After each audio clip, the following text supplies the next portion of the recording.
Je vous montre un peu ce qui se passe après un déballage. Donc là, tout est rentré dans la maison, mais c'est un peu le fourbi forcément. En plus, à la guinguette Pictave, c'est vraiment très poussiéreux parce que c'est calcaire. Donc tout est pourri de poussière, même si ça se voit moins en vidéo qu'en vrai. Donc il y a pas mal de nettoyage à refaire. Je suis en train de trier. Ici, j'ai mis toutes les bulles que j'ai récupérées de l'empaquetage d'hier soir. Et là, donc il y a les objets que j'avais emmenés en déballage mais qui ne sont pas encore passés sur mon compte que je vais publier. Et mon cahier de semaine que j'ai mis à jour puisqu'il y a des objets qui ont été vendus, donc faire des modifications. Dans les différentes caisses, donc la grise, la jaune ainsi que la bleue, c'est les objets qui étaient déjà en ligne que je vais ranger. La orange également. Pour la rouge, c'est ce que j'ai emmené mais qui n'est pas en ligne. Idem, ça n'est pas en ligne sauf la table. Ces meubles-là ne sont pas en ligne. Ceux-là non plus. Par contre, tous ceux qui sont au fond le long du mur l'étaient déjà, donc à nettoyer et à ranger. J'ai aussi pas mal de machines à faire avec les draps qui recouvrent mes tables et puis les robes qui ont pris la poussière. Je dois faire également ma comptabilité et ranger le petit matériel. Par exemple, les cartes de visite que j'avais mis sur la table, les fiches, ampoules, ficelles, ciseaux, ainsi que les crochets que j'utilise pour les cadres et les miroirs sur un panneau en bois.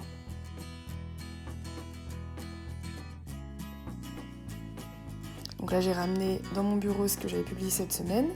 Et c'est pas parce qu'on fait un déballage que tout s'arrête, j'ai des commandes qui sont arrivées aussi, donc je dois empaqueter tout ça et les envoyer. J'aime beaucoup les livres et aujourd'hui je voulais vous en présenter quelques-uns. Alors c'est des livres un petit peu particuliers, un peu rigolos et à part. Donc déjà il y a celui-là qui s'appelle La cocotte au golden coco et 35 contes et fables célèbres de notre enfance traduits en argot. Je vais vous montrer la 4e de couverture pour que vous ayez le temps de faire pause pour lire si ça vous intéresse. Comme son nom l'indique, il traduit des contes et des fables en argot, donc en ancien français, en français un petit peu, pas vulgaire, mais enfin vous voyez, en argot quoi. Il est super joli, d'extérieur et d'intérieur, comme vous voyez, il y a des petits œufs dessinés aussi après la couverture. Et donc à l'intérieur, ça se présente comme ça, à chaque fois, vous avez le conte en argot, suivi du conte ou de la fable classique tel qu'on le connaît. Donc ça peut reprendre, il y a Charles Perrault, il y a les frères Grimm, La Fontaine, beaucoup aussi. Et moi j'adore ça, je vous l'avais dit dans la vidéo room tour de mon bureau. J'adore ce qui est irrévérencieux et l'argot me fait beaucoup rire. Je comprends pas forcément tout quand je le lis. Alors c'est pas les livres que je vais vous montrer, c'est pas des livres qu'on lit d'affilée comme ça. Hein. C'est vraiment on pioche dedans, on lit un truc et c'est amusant. Et je voulais vraiment vous présenter celui-là, c'est mon préféré. Je vous montre aussi le côté, c'est tout doré, c'est vraiment joli. C'est un livre de Sonia Perbal et Christophe Brichand. Le suivant s'appelle Propos d'un aspirant gentleman. Donc il se présente comme ceci, de Frédéric Rebet. À l'arrière, donc si vous voulez toujours faire pause pour lire la 4e de couverture. Donc celui-là, également des éditions L'Opportun. C'est un peu pareil, il faut pas le lire d'une traite en fait. C'est par ordre alphabétique. Et vous avez des définitions de mots par un aspirant gentleman. Donc ça reprend les idées que peut se faire un gentleman anglais. C'est très amusant également. Le 3e s'appelle Métaphore, je vous aime. Alors déjà, j'adore la couverture. Ça fait un petit côté vintage, mais comme tous ceux que je vous montre d'ailleurs. Hein. Encore une fois, voici l'arrière. Donc lui, Métaphore, je vous aime, c'est un dictionnaire, dico des belles images, il l'appelle, de Daniel Lacotte. Et donc voilà comment ça se présente à l'intérieur. C'est très charmant aussi, il y a pas mal d'illustrations, de dessins. Et donc c'est des métaphores, des images, des expressions françaises expliquées. Ce sont des expressions très visuelles, donc expliquées et c'est avec beaucoup d'humour, il y a aussi beaucoup d'anecdotes historiques, c'est vraiment très chouette.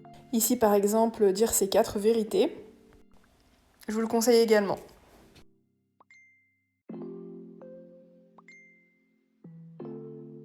Toujours chez L'Opportun. Le petit dernier de cette petite collection, très petite de 4 livres, s'appelle En voiture Simone, Tu parles Charles, Faire pleurer Margot, 300 expressions qui jouent avec nos prénoms. Pareil, il est super joli, il fait très très art nouveau. En plus c'est brillant comme ça, c'est vraiment charmant. C'est un livre de Sylvie Brunet. Et le titre parle pour lui également, hein, c'est toutes les expressions françaises qui peuvent exister avec des prénoms. Et c'est super intéressant aussi, il y a pas mal de faits historiques. À l'intérieur, il est très joli aussi. C'est écrit avec beaucoup d'humour et comme les précédents, c'est pas du tout à lire d'une traite en fait. On peut piocher. J'ai des livres, hein, on dirait que je lis jamais d'une traite. J'ai des livres qu'on lit en une seule fois, enfin en une seule fois, non, pas en une seule fois, mais vous voyez ce que je veux dire. Là, c'est vraiment pour venir picorer dedans. C'est très très sympathique. Et j'ai pas précisé, mais ces 4 livres, je les ai eus chez Nose. Nose, c'est un déstocker, je vous en ai déjà parlé dans une autre vidéo. Et pour les livres, on peut vraiment trouver des pépites. Et les 4 là, je les ai eus là-bas, donc forcément à des prix complètement cassés. Souvent, il y a 60 à 70% sur le prix de base. Donc c'est vraiment super intéressant. Et surtout, c'est des livres très originaux qu'on trouve pas forcément partout. Je vous montre la tranche aussi. J'espère que ça aura pu vous inspirer et vous donner des idées.